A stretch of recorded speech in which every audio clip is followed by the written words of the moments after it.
अक्सर जब हम पहाड़ों की किसी गुफा में या किसी प्राचीन मंदिर के शांत कोने में बैठे एक सन्यासी के बारे में सोचते हैं तो दिमाग में एक ही छवि उभरती है। बिल्कुल गहरे ध्यान में डूबे हुए एक शांत योगी की छवि है। हाँ, और हमें स्वाभाविक रूप से लगता है कि वे आंखें बंद करके दुनिया के सबसे शक्तिशाली मंत्र का ही जाप कर रहे होंगे। मतलब सीधे गायत्री मंत्र का ख्याल आता है। सही बात है। आखिर ज्ञान और आध्यात्मिक जागृति के लिए इस मंत्र से बड़ा और क्या हो सकता है। एकदम सही। लेकिन यहाँ एक बहुत ही चौंकाने वाला सच है। सच्चाई ये है कि सन्यासी आमतौर पर गायत्री मंत्र का जाप बिल्कुल नहीं करते। वे इस मंत्र को हमेशा के लिए छोड़ देते हैं। पहली बार सुनने में ये बात किसी को भी बहुत अजीब लग सकती है।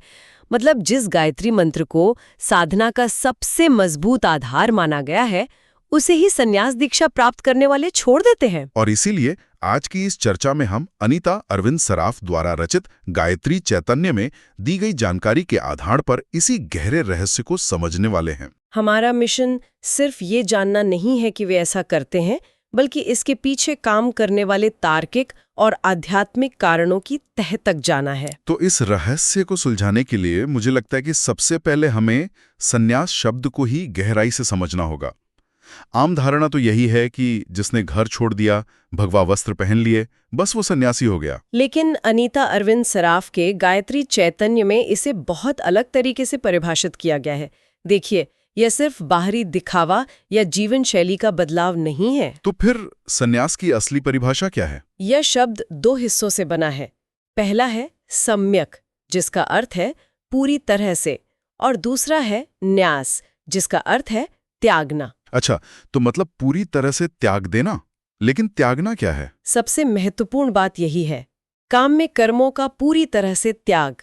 काम में कर्म यानी वे काम जो किसी विशेष फल, परिणाम या इच्छा की पूर्ति के लिए किए जाते हैं। जैसे कि नौकरी करना ताकि पैसा मिले, या कोई अनुष्ठान करना ताकि स्वास्थ्य अच्छा रहे, राइट? बिल्कुल सही पकड़ा।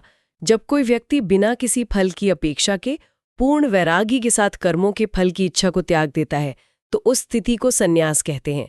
यही वैराग्य सन्यास की असली नींव है। मतलब ये केवल भौतिक चीजों का त्याग नहीं है, बल्कि उस मानसिकता का त्याग है जो हमेशा ये सोचती है कि मुझे इसके बदले में क्या मिलेगा। एकदम सटीक बात है।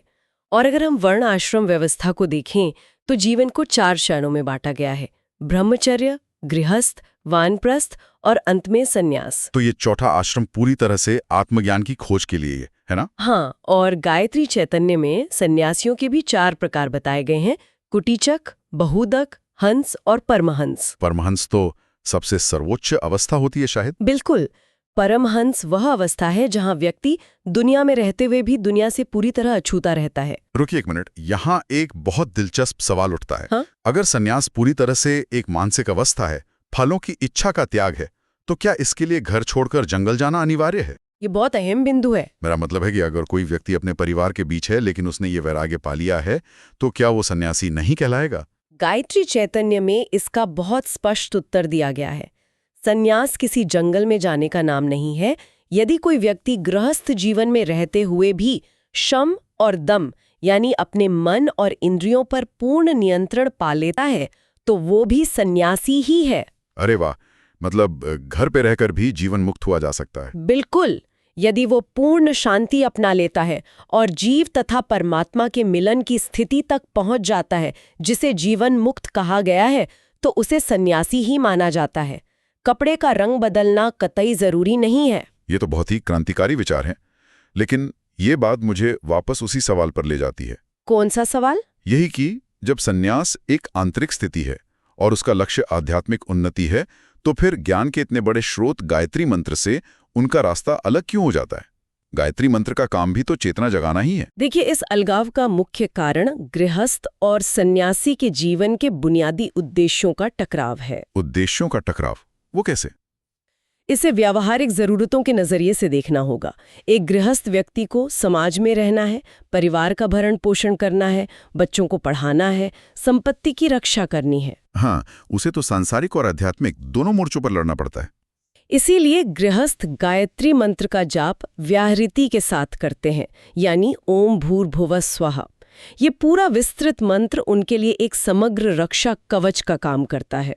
ये ऊर्जा देता है और सांसारिक चुनौतियों से निपटने की ताकत देता है। सुनने वालों के लिए इस बात को अगर एक रूपक के जरिए समझा जाए तो गृहस्थ जीवन के लिए गायत्री मंत्र एक स्विस आर्मी नाइफ या मल्टी टूल की तरह है। स्विस आर्मी नाइफ, ये बहुत ही सटीक उदाहरण है। क्योंकि गृहस्थ जीवन में रोज एक नई चुनौती होती है।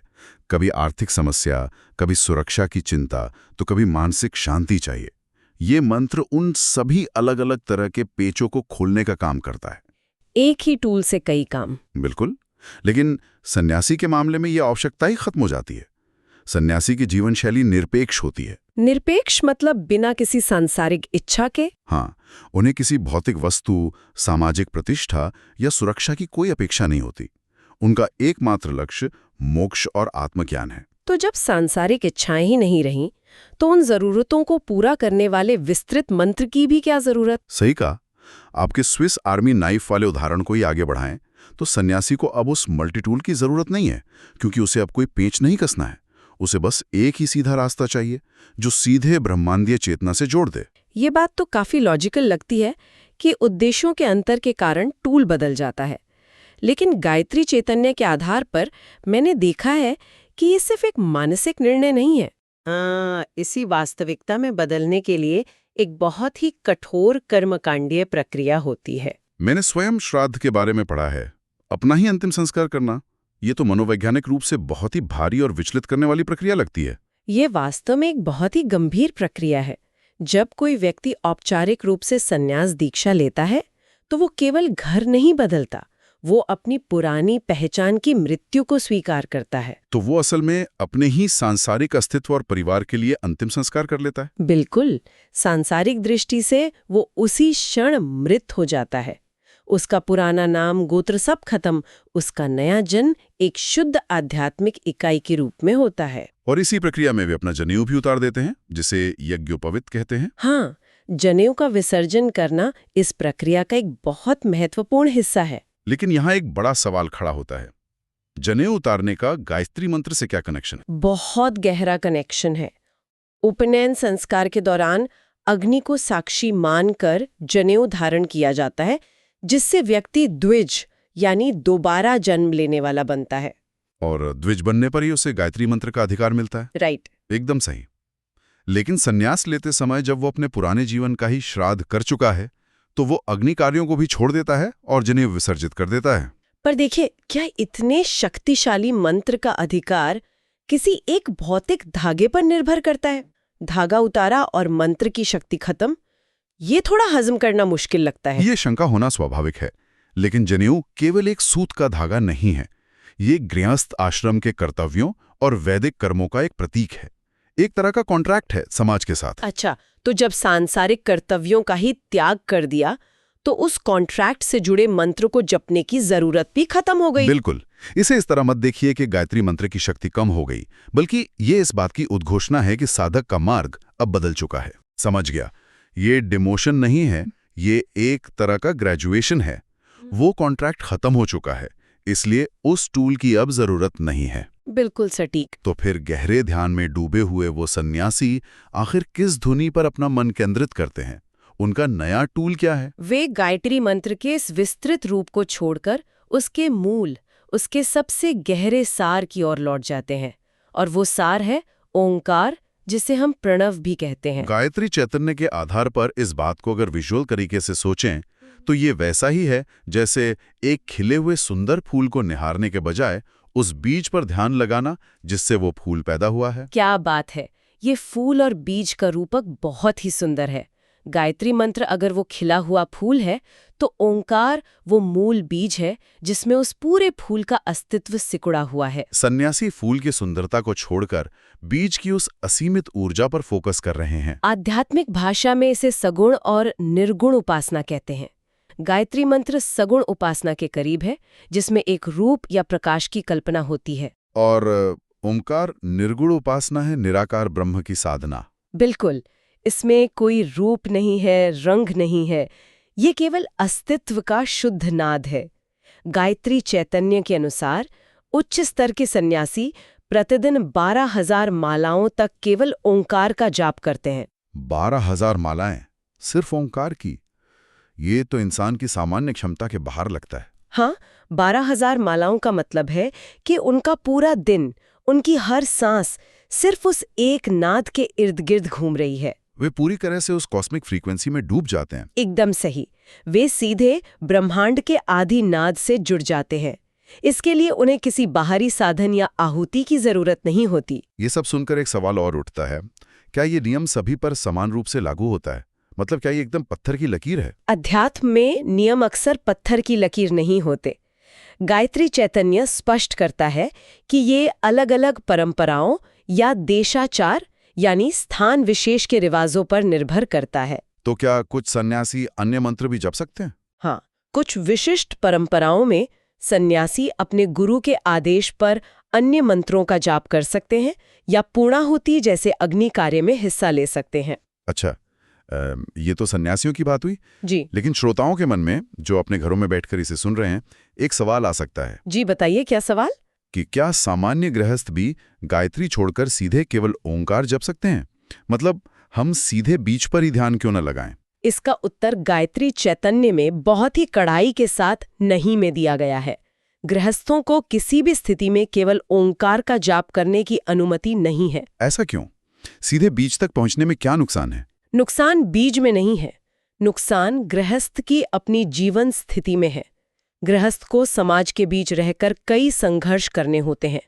ओंकार के अर्थ का चिंतन वे जरूर कर सकते हैं, लेकिन दैनिक जाप में गायत्री का होना अनिवार्य है।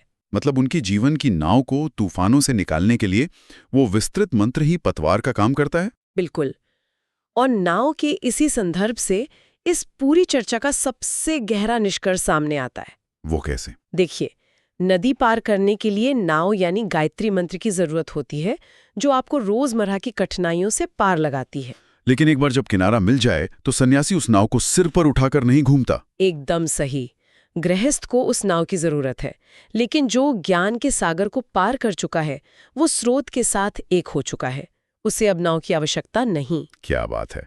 आज की इस पूरी चर्चा ने सन्यास, वैराग्य और मंत्र साधना के बारे में हमारी कई धारणाओं को तोड़ा है। शो का अंत करते हुए सुनने वालों के लिए एक बहुत ही गहरा और उकसाने वाला विचार है। वो विचार क्या है? देखिए, हम सभी सन्यासी तो नहीं बन सकते और ना ही हमें अपने सामाजिक दायित्व छोड़ने हैं, लेकिन बिना किसी औपचारिक सन्यास दीक्षा के क्या हम अपने दैनिक जीवन के छोटे छोटे कार्यों में उस निरपेक्ष भाव को विकसित कर सकते हैं? मतलब बिना फल की इच्छा के कर्म करने की स्थिति? बिल्कुल।